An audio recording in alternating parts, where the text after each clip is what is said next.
So wala niudto ko dito sa Santa Cruz kay nag-appeal ko og sports accreditation for coaches. Nakita ko ang iring sa ilang tindahan, guys. Naputol ang iyang dalunggan. Ako din kibidyuhan. Mura siya gipahakan din, mura siya nasunog ang iyang ulo dati. Ay, anak gini sa sulaki na nabuli siya. So ako siya gibidyuhan yung nasi anak, guys, kito tura-tura pares ko niya unaw nga mura pag buntis na po.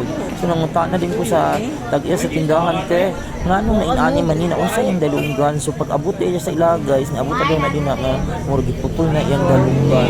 Nananam daw na sila pero nag-uulgan daw na siya kay basin daw manguhit man daw sa mga tao kung gutumon pero di man daw mangunsa kung gutumon daw manguhit sa mga tao kung di na akong abutan na siya te kay manguhit niya.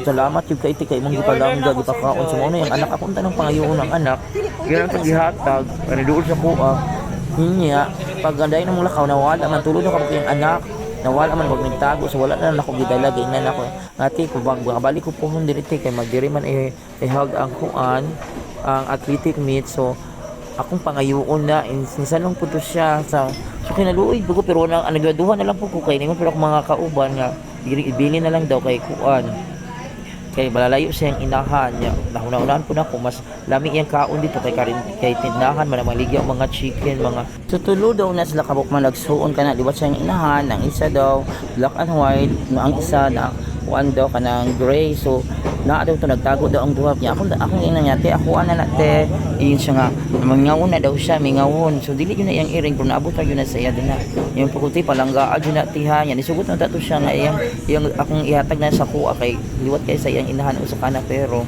niingon nitago na pud ang kitten so wala na yun ako nadala so naluoy ko nagtan-aw sa inahan napina ko yung pag-antos katong giputlan sa dalunggan so stop kuan cruelty sa mga stray cats and stray dogs luoy kaayo. So kaluinton salamat yun sa pagpalangga sa tag-iyang nagpalangga sa iring ug nag-adapt sa iyaha.